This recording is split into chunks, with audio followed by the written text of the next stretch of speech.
दोस्तों आज सृजनात्मकता पार्ट 2। ठीक है दोस्तों, मैंने कल आपको पिछले वीडियो में बताया था कि सृजनात्मकता को मैं 2 पार्ट में पूरा करूंगा। फर्स्ट पार्ट में मैंने आपको सृजनात्मकता की अवधारणा, सृजनात्मकता की विशेषताएं बताई थी और आज पार्ट 2 में मैं 3 टॉपिक सृजनशीलता पर लेकर आया हूं दोस्तों। पहला, सृजनशीलता के सिद्धांत, दूसरा सृजनशीलता और बुद्धि का संबंध और तीसरा इंपॉर्टेंट टॉपिक सृजनशीलता का मापन, टेस्ट ऑफ क्रिएटिविटी। ठीक है दोस्तों, पहला टॉपिक सृजनात्मकता के सिद्धांत, है ना। तो मैंने जैसे आपके सामने आपको दिख रहा है, सृजनात्मकता के जितने भी सिद्धांत हैं वो सारे सिद्धांत मैंने एक साथ आपके सामने लाया हूं। जैसे पहला सिद्धांत मनोविश्लेषणवादी सिद्धांत। जनक कौन है सिद्धांत का दोस्तों? फ्रायड, है ना। अब देखिए, इसमें आपको याद क्या रखना है, किस तरह से आप इसकी तैयारी करोगे वो भी साथ में सुन लें कि सबसे पहले आपका एक क्वेश्चन इस टेबल में से बन जाता है। कोई सिद्धांत दे दिया और उसका प्रवर्तक का जनक पूछ लिया, है ना। तो पहला सिद्धांत मनोविश्लेषणवादी सिद्धांत का जनक कौन है? फ्रायड। मनोविश्लेषणवाद को आप हर जगह पढ़ते हो साइकोलॉजी में, वही सिद्धांत फ्रायड ने दिया। लेकिन अब फ्रायड ये कहता है कि सृजनात्मकता बालक में किस प्रकार और कब पैदा होती है ना। तो दोस्तों, फ्रायड सिद्धांत में बताता है कि सृजनशीलता बालक में अधूरी इच्छा रह जाने पर या फिर बालक के अंदर द्वंद्व पैदा हो जाने पर पैदा होती है। 2 बातें बताई मैंने। एक तो हमारे अंदर जब द्वंद्व पैदा हो जाता है, द्वंद्व किसे कहते हैं? मानसिक संघर्ष, है ना। जब 2 प्रकार के विचार हमारे अंदर पैदा हो जाते हैं, जैसे क्या करूं क्या ना करूं, किधर जाऊं, इधर जाऊं या उधर जाऊं, ऐसी स्थिति को हम दोस्तों क्या कहते हैं? द्वंद्व कहते हैं, है ना। तो जब द्वंद्व हमारे अंदर पैदा हो जाता है तो फ्रायड कहता है सृजनशीलता पैदा होती है। दूसरा, जब इच्छाएं अधूरी रह जाती हैं, अतृप्त इच्छाएं रह जाती हैं, तो भी हमारे अंदर सृजनशीलता पैदा होती है ना। ठीक है, तो पहला सिद्धांत समझ में आया आपके? फ्रायड का कौन सा सिद्धांत है? मनोविश्लेषणवादी सिद्धांत, है ना। दूसरा कौन सा है? अंतर्दृष्टि का सिद्धांत। ये इसी को अपन क्या कहते हैं? और दोस्तों, सूझ का सिद्धांत, है ना। अंतर्दृष्टि को क्या कहते हैं? सूझ का सिद्धांत। ये भी नाम आपने पहले पढ़ रखा होगा अधगम वगैरह में। जब मैं अधगम टॉपिक पढ़ाऊंगा तो सिद्धांत आएंगे, है ना। तो अंतर्दृष्टि सूझ का सिद्धांत किसने दिया? गेस्टाल्टवादियों ने दिया। गेस्टाल्टवादी कौन है? बर्दाइमर, कोहलर, कॉफका, क्या है दोस्तों? गेस्टाल्टवादी है।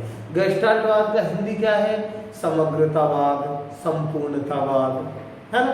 या जैसे आप बताते हैं कि जो संपूर्ण चीज होती है वही गेस्टाल्ट। गेस्टाल्ट जर्मन भाषा का शब्द है जिसका अर्थ क्या है? संपूर्ण या समग्र।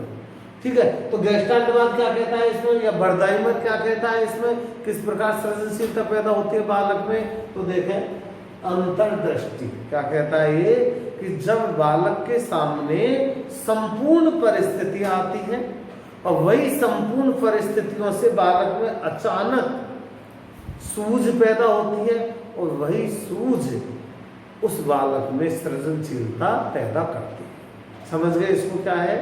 कि जब बालक के सामने समग्र परिस्थितियां उपस्थित की जाती हैं तो वो समग्र परिस्थितियां उस बालक में अचानक सूझ पैदा करती है, सूझ या अंतर्दृष्टि पैदा करती है, और यही सूझ या अंतर्दृष्टि उस बालक में सृजनशीलता लाती है। ठीक है, आगे समझ में।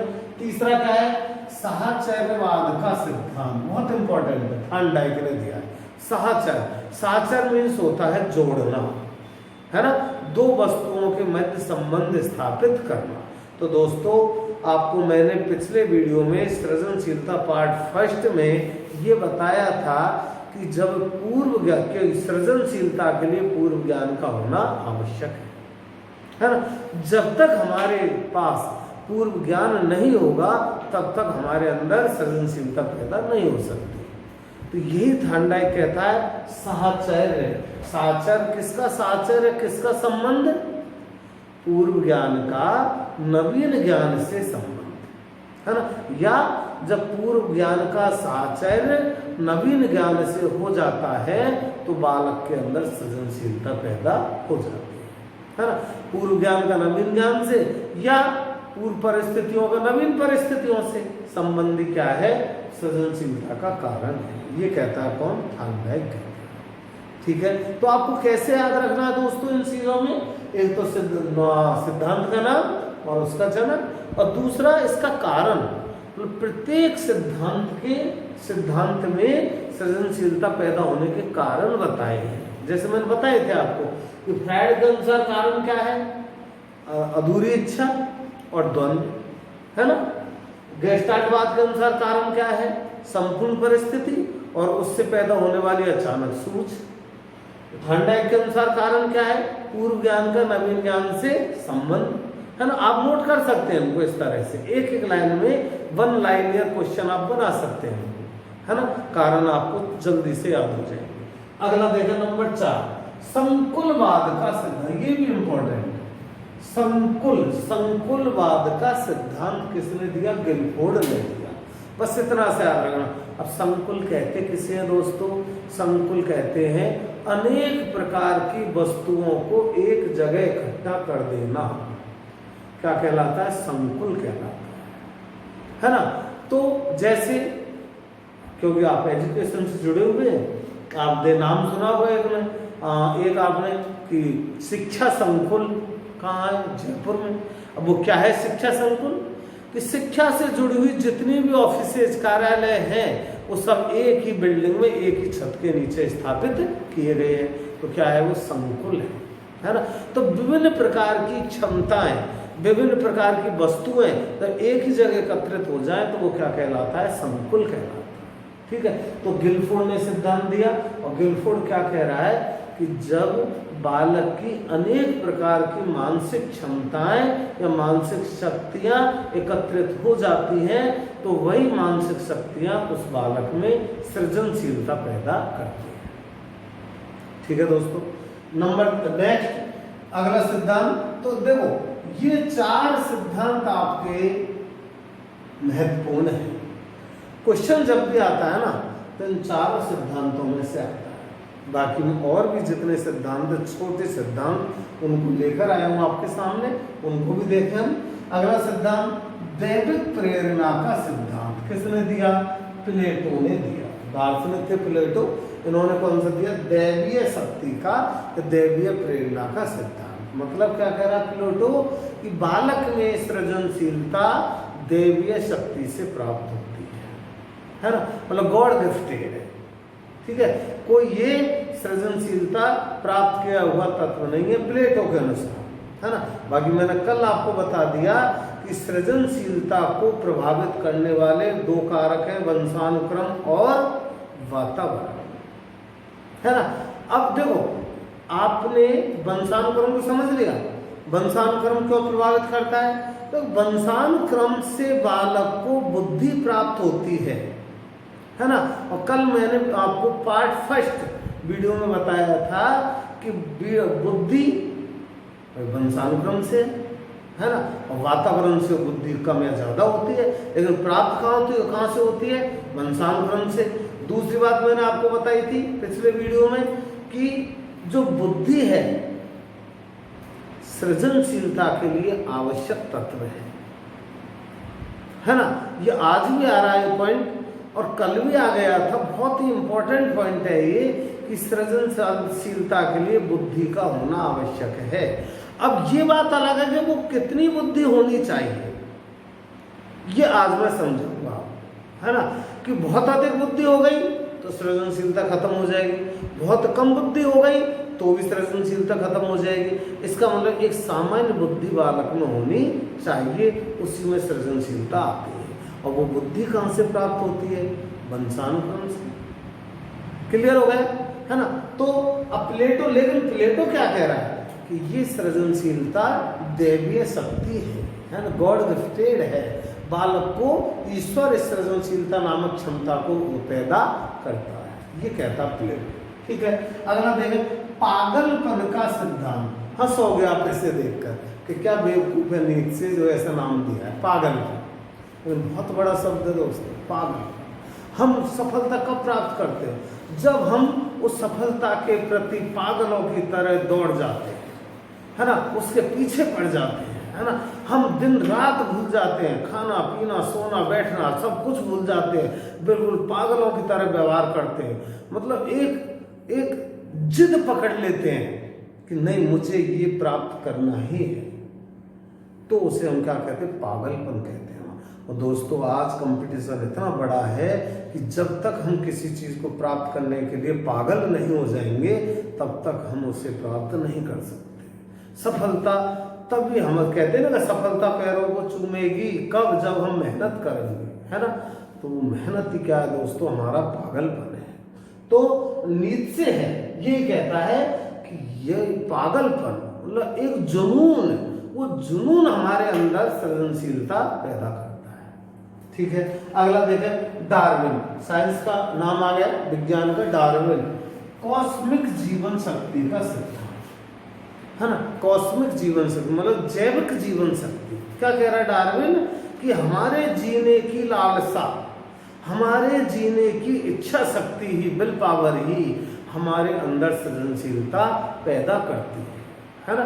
जीवन जीने की इच्छा शक्ति, हमारे अंदर जब जीवन जीने की इच्छा शक्ति बढ़ जाती है, हम एक अच्छा जीवन जीना चाहते हैं, वही इच्छा शक्ति हमारे अंदर क्रिएटिविटी पैदा करती है।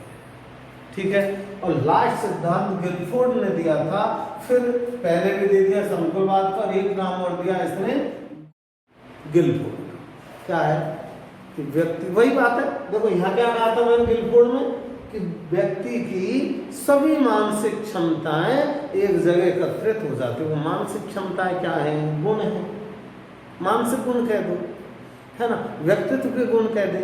तो गिलफोर्ड इस सिद्धांत में कहता है कि व्यक्ति के व्यक्तित्व के गुण ही उसमें सृजनशीलता पैदा करते हैं। ये है दोस्तों आपका आज का पहला सृजनात्मकता के सिद्धांत, है ना। और बाकी मैंने आपको इसमें खूब डिटेल से अच्छे समझा दिया एक एक शब्द को। बाकी आपके लिए इतना बहुत है कि आप इस टेबल को याद कर लें, जनक और उसके नाम सिद्धांत के। ठीक है दोस्तों, अगला इसी टॉपिक में मैं अगला जो लेकर आया हूँ पार्ट 2 में, वो है दोस्तों इम्पोर्टेंट है, इससे भी ज़्यादा इम्पोर्टेंट। और दोस्तों मैं अब बता रहा हूँ आपको कि नेक्स्ट जो टॉपिक है उसका नाम क्या है? सृजनात्मकता और बुद्धि में संबंध, है ना। सृजनात्मकता और बुद्धि में संबंध। और दोस्तों ये टॉपिक आपका पूरा NCERT की बुक से है, इसलिए इसको अच्छे से आप समझ लेना, याद कर लेना। क्योंकि क्वेश्चन मैंने, अच्छा ये बात मैंने आपको पिछले वीडियो में बता दी थी कि आजकल जो क्वेश्चन आ रहे हैं वो बुद्धि और सृजनात्मकता के संबंधों में से ज्यादा है ना। तो आज का दूसरा टॉपिक क्या है? बुद्धि और सृजनात्मकता, सृजनात्मकता में संबंध।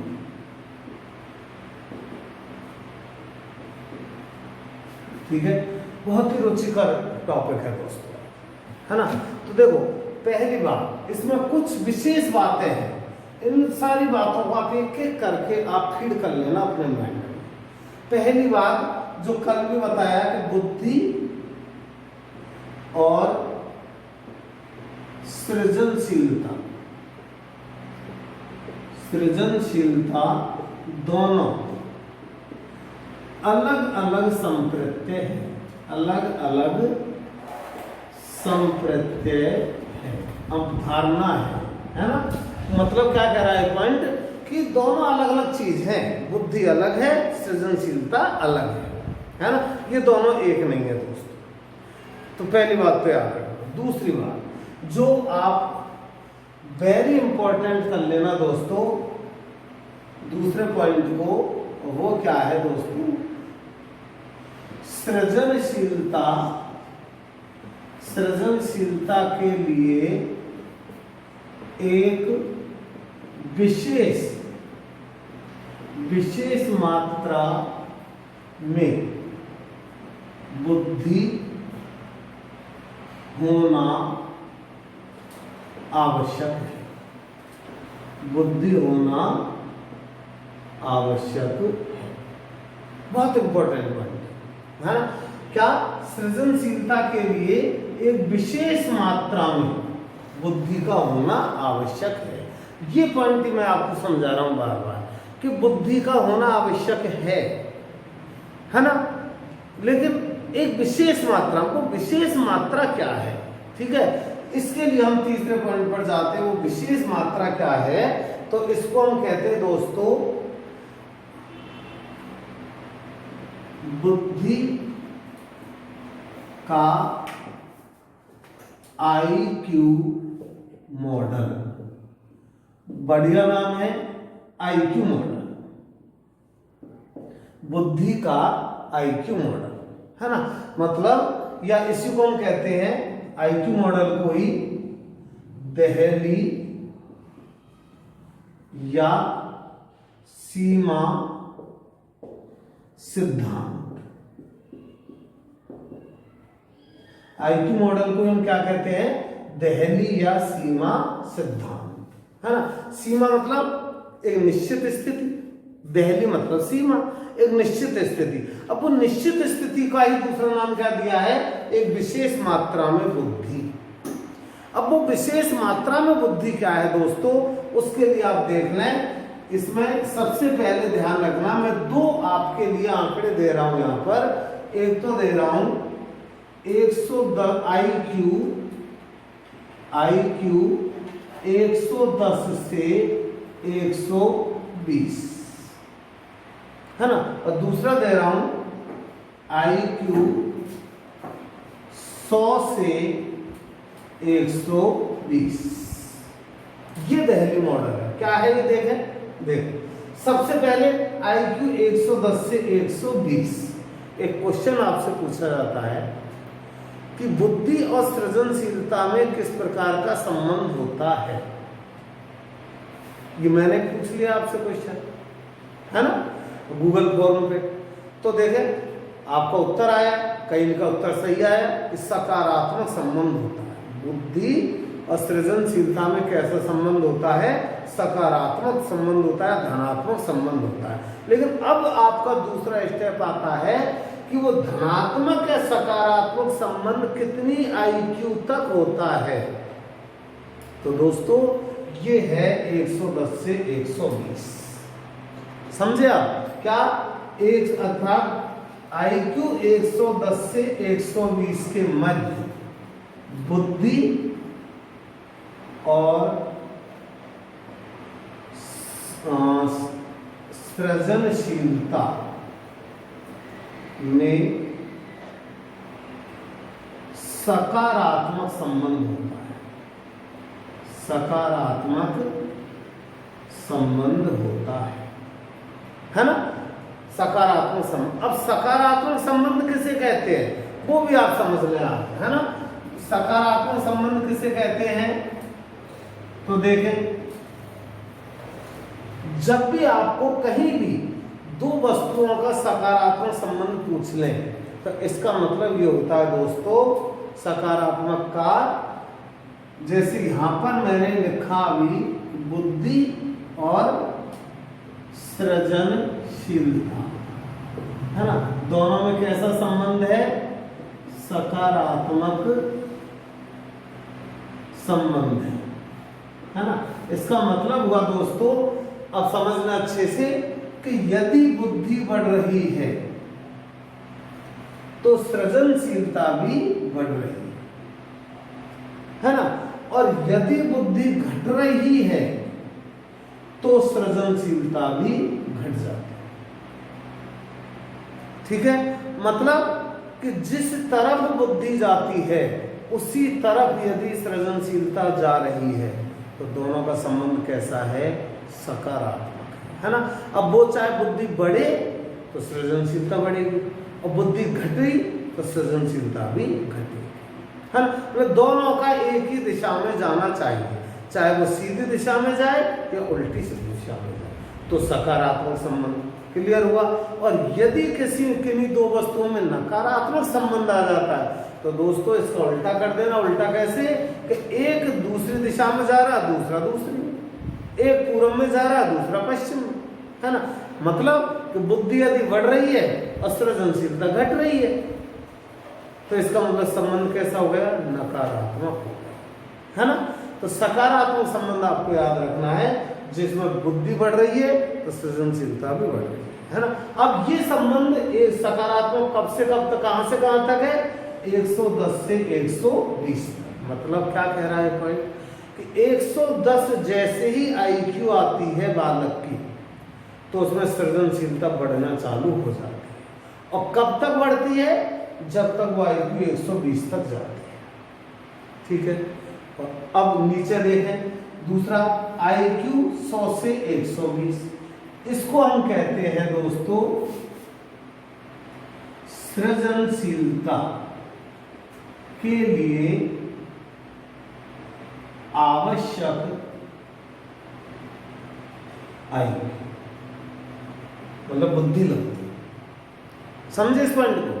दूसरे पॉइंट को क्या कह रहा है, आपसे क्वेश्चन पूछते हैं कि कौन सी बुद्धि लब्धि में कितनी IQ में बालक में सृजनशीलता पाई जाएगी, तो वो पाई जाएगी दोस्तों 100 से 120, है ना।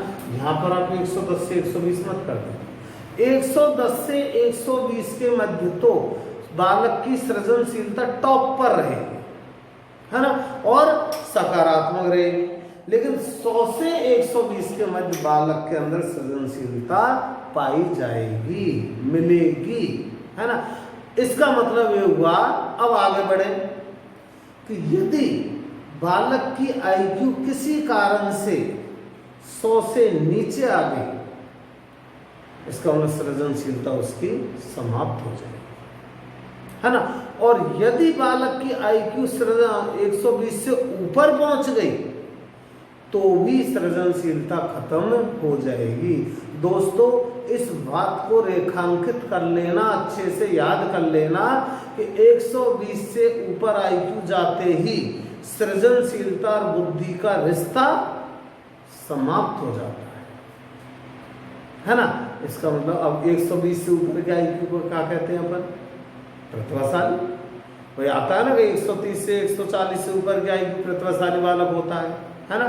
तो प्रतिभाशाली बालक में सृजनशीलता नहीं पाई जाती, ठीक है। और इधर देखें 100 से नीचे के IQ को अपन कौन सा बालक कहते हैं, पिछड़ा बालक, है ना। इसका और 100 से नीचे में सृजनशीलता नहीं है, इसका मतलब पिछड़े बालक में भी सृजनशीलता नहीं पाई जाती, है ना। तो देखो पिछड़े बालक में सृजनशीलता नहीं है, उधर प्रतिभाशाली बालक में भी सृजनशीलता नहीं है, तो आखिर सृजनशीलता है किस में है, एक एवरेज बुद्धि के बालक में, एक औसत बुद्धि के बालक में, एक सामान्य बुद्धि के बालक में। और वो सामान्य बुद्धि के बालक की IQ लगभग क्या है, 100 से 120।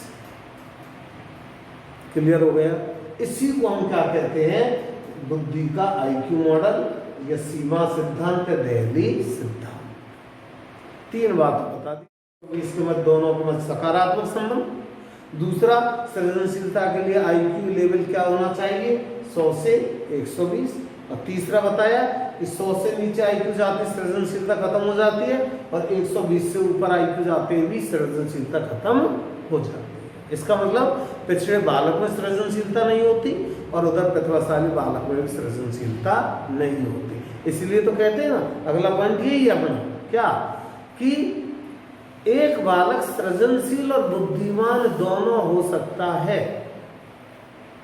एक बालक सृजनशील और बुद्धिमान दोनों हो सकता है, किंतु आवश्यक नहीं कि हर बुद्धिमान बालक सृजनशील हो, है ना। वो बुद्धिमान कौन सा, प्रतिभाशाली बालक। वो जरूरी नहीं है कि सृजनशील हो। क्यों, क्योंकि प्रतिभाशाली बालक की IQ कितनी पहुंच गई, 120 से ऊपर, और 120 से ऊपर में सृजनशीलता नहीं होती। ठीक है दोस्तों, बहुत अच्छे से मैंने आपको प्रयास किया समझाने का देहली मॉडल को। इसको आप अच्छे से बार बार वीडियो देख करके समझना, और कोई समझ में नहीं आया तो PDF आपको मिलेगा ही, उसमें मैंने सारी बातें लिख दी हैं दोस्तों, उसमें पढ़ना है ना। अगला पॉइंट इसी पर चलते हैं अपन, सृजनात्मकता में संबंध में क्या, नेक्स्ट पॉइंट। हाँ,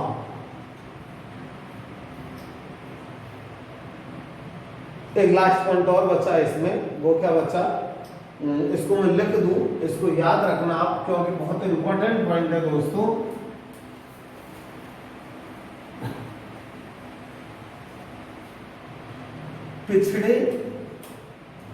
पिछड़े और प्रतिभाशाली, है ना, प्रतिभाशाली बालक में सृजनशीलता नहीं पाई जाती। ठीक है, अर्थात एक सामान्य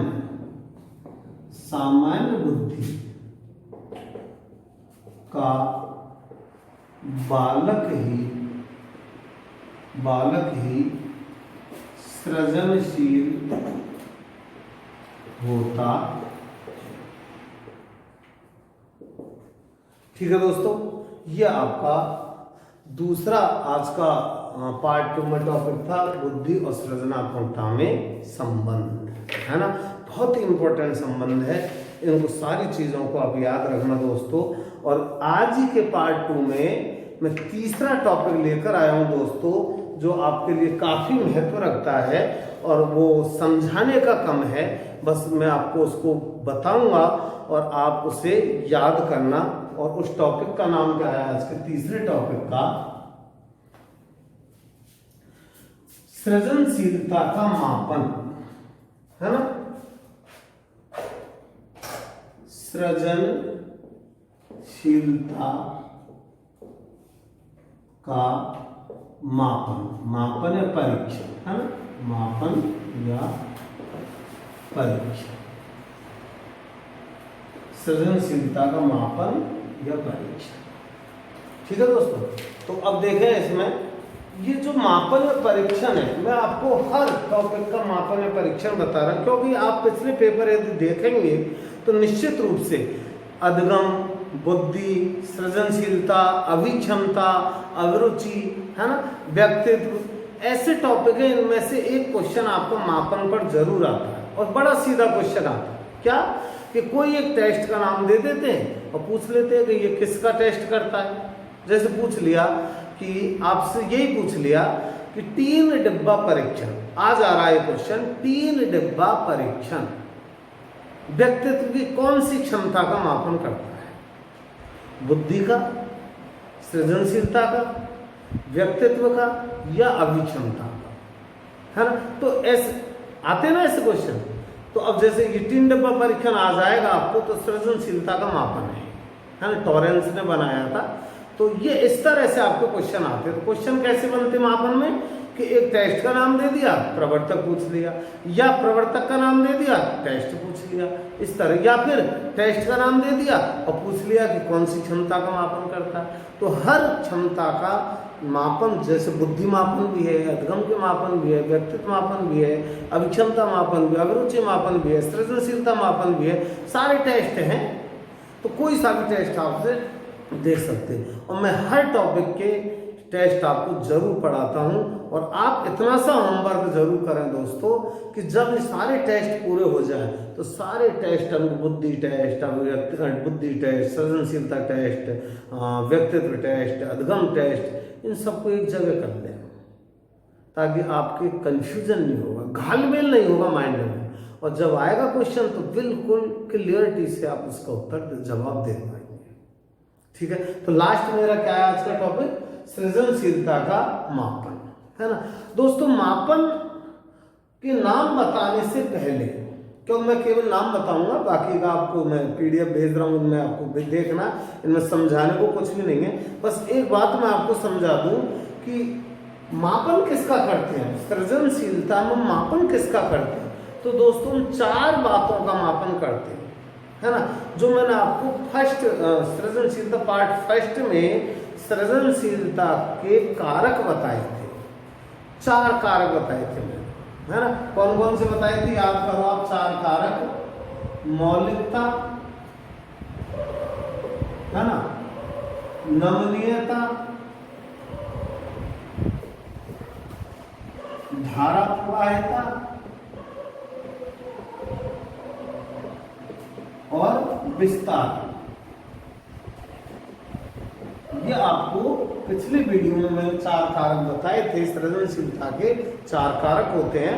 और दोस्तों इन्हीं 4 कारकों का मापन हम किस में करते हैं, सृजनशीलता परीक्षण में, टेस्ट में करते हैं, है ना।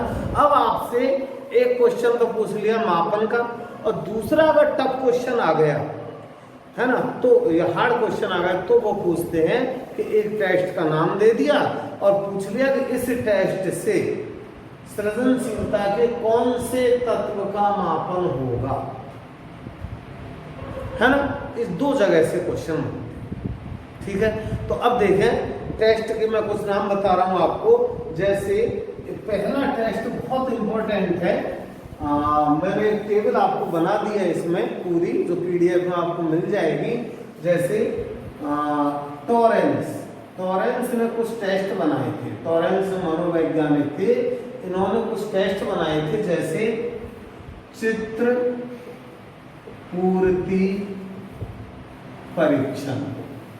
अब क्या है चित्र पूर्ति परीक्षण, ये एक टेस्ट का नाम है ना। इसी तरह से 3 डिब्बा परीक्षण, 3 डिब्बा परीक्षण, है ना। एक और बनाया था इसमें प्रोडक्ट इम्प्रूवमेंट टेस्ट, है ना, प्रोडक्ट इम्प्रूवमेंट टेस्ट। और एक और बनाया था इसने वृत्त परीक्षण। बस इस टेस्ट को मैं आपको इस वीडियो में समझा, है ना। ये तो चारों क्या हुए टेस्ट के नाम, किसने बनाया था, टॉरेंस ने बनाया था, है ना। अब एक बात आप खुद सोचें, चित्रपूर्ति 3 डिब्बा का मतलब डिब्बा, है ना, लोहे का डिब्बा, ठीक है। प्रोडक्ट इंप्रूवमेंट टेस्ट, प्रोडक्ट मतलब उत्पाद, इसी का हिंदी नाम क्या है, प्रोडक्ट इंप्रूवमेंट टेस्ट का उत्पाद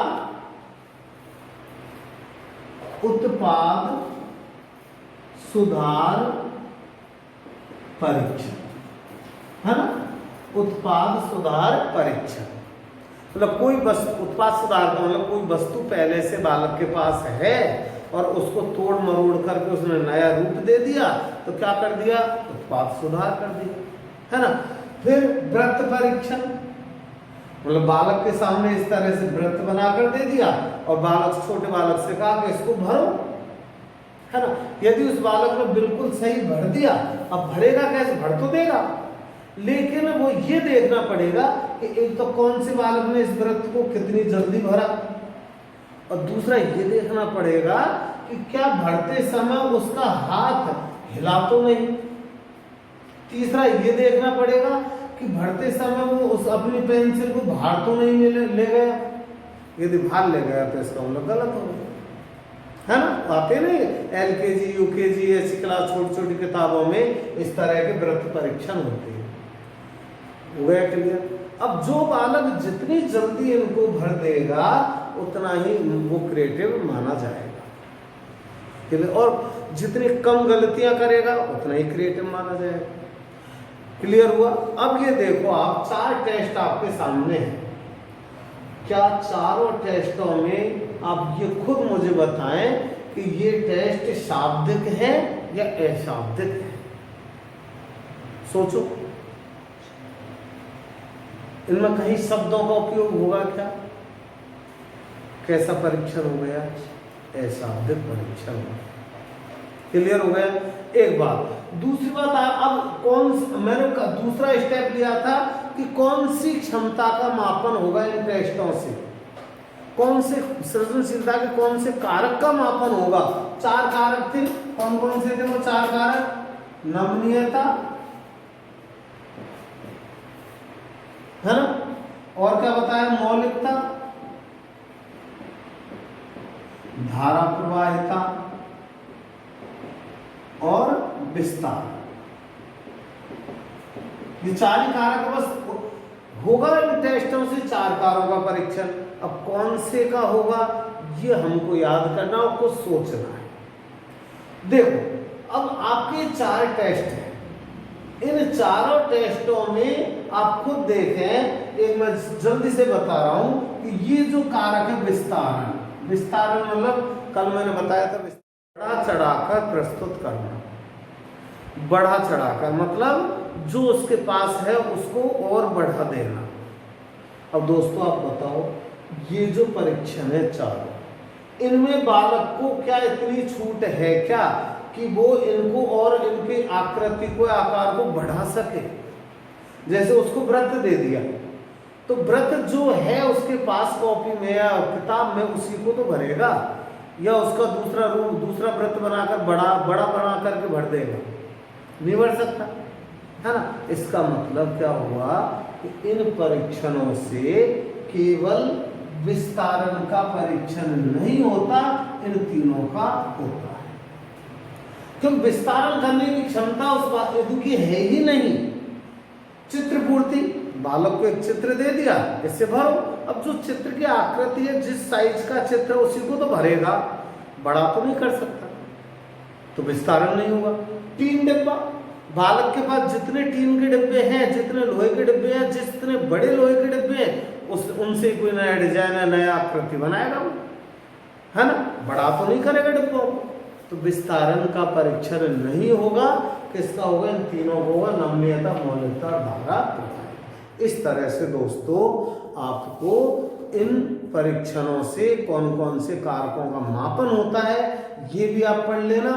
कौन से परीक्षण का जनक कौन है ये भी आप इस टेबल में याद कर लेना। ठीक है दोस्तों, और अंत में वही मैंने आपको बताया था कल कि आपकी ऑनलाइन टेस्ट प्रक्रिया मैंने चालू कर दी है कल से गूगल फॉर्म पर, और अच्छा है, कुछ रेस्पॉन्स उसके मुझे मिलने लगे हैं दोस्तों, और अच्छा मुझे कुछ कमेंट भी बहुत अच्छे मिले हैं इसमें, क्योंकि नया पैटर्न है ना, और कम से कम अपने एरिया में तो बिल्कुल नया पैटर्न है दोस्तों, क्योंकि आपको ना कुछ लिखने की जरूरत, ना पेन चलाने की आवश्यकता, बस क्लिक करें और आगे बढ़े, क्लिक करें और आगे बढ़े। ठीक है दोस्तों। दूसरा, यही तरीका आपसे ऑनलाइन एग्जाम में काम लिया जाता है, इसीलिए मैं इस तरीके को फॉर्मेट को लाया हूं कि आपकी प्रैक्टिस भी हो जाए दोस्तों। और इसके लिए फिर मैं अब आपको बता दूं कैसे, कौन सी प्रोसेस से आप ये ऑनलाइन टेस्ट दे सकते हैं दोस्तों। मैंने बोर्ड पे भी कुछ लिखा है, यदि आपको दिख रहा हो तो इसमें देखें। सबसे पहले आप गूगल फॉर्म लिंक मिलेगी मेरे टेलीग्राम लिंक पर, ठीक है ना, टेलीग्राम लिंक पर आप जाएंगे, गूगल फॉर्म क्लिक करोगे और उसमें आपका पेपर निकलेगा, क्वेश्चन निकलेंगे। फिर अब टेलीग्राम लिंक कहाँ से मिलेगी? तो मेरे वीडियो में जो डिस्क्रिप्शन आपको डाला जाता है उसमें मेरी क्वालिटी क्लासेस जीजीसी की टेलीग्राम लिंक मिलेगी वीडियो डिस्क्रिप्शन पर। वहाँ टेलीग्राम लिंक पर आप क्लिक करें, गूगल फॉर्म खुलेगा, आप पेपर को सॉल्व करें, ठीक है। और जस्ट 5 मिनट बाद जैसे आप अपना पेपर सबमिट करेंगे, बहुत इजी प्रक्रिया है ना, स्टेप बाय स्टेप दोबारा बता दूं मैं। यदि कोई प्रॉब्लम आपको आ रही हो तो आपको मेरे जो वीडियो डिस्क्रिप्शन है उसमें टेलीग्राम लिंक मिलेगी। टेलीग्राम लिंक पर क्लिक करते ही आपको गूगल फॉर्म खुलेगा, गूगल फॉर्म में पेपर मिलेगा, जो जितने क्वेश्चन मैं बनाता हूं टॉपिक वाइज, वो क्वेश्चन आपको एक एक करके मिलेंगे, उनमें आप क्लिक करें और जैसे आप सबमिट कर देंगे 5 मिनट बाद ही आपको आपका रिजल्ट मिल जाएगा, है ना। कितने क्वेश्चन आपने सही किए, कितने अंक आपको प्राप्त हुए, ठीक है। और वो कैसे मिलेगा, आप कैसे सर्च करोगे, तो वो मैंने लिख दिया कि व्यू एक्यूरेसी, है ना, व्यू एक्यूरेसी पर आप क्लिक करें। क्लिक करते आपको आपका रेस्पॉन्स प्राप्त हो जाएगा। ठीक है, और यदि जैसे आपको आपका रेस्पॉन्स मिल जाए, उसमें कोई डाउट हो तो भी आप उसके लिए मेरे से डिस्कशन कर सकते हैं, आप मुझ पर मेरे पास भेज सकते हैं, उसका भी क्लियरिफिकेशन मैं आपको साथ में दे दूंगा। तो दोस्तों मेरे हिसाब से बहुत अच्छी प्रक्रिया है, आपके लिए लाया हूं, है ना। थोड़ी और इसको आप ज़्यादा से ज़्यादा लाइक करें या काम ले, मैं तो यूँ कह रहा हूँ कि आप इसको ज़्यादा से ज़्यादा यूज करें, ठीक है ना। और ताकि क्योंकि आप मुझे जब कुछ मोटिवेट करोगे ना तो मैं नया नया कुछ करके आपके लिए लाऊंगा, है ना। क्योंकि मेरा और कोई उद्देश्य नहीं है, बस मैं ये चाहता हूँ कि मुझसे जुड़े हुए स्टूडेंट सेटिस्फाई हों, उनको कहीं किसी प्रकार की कोई दिक्कतों का सामना ना करना पड़े, ये मेरा एक अंतिम एम या उद्देश्य रहता है।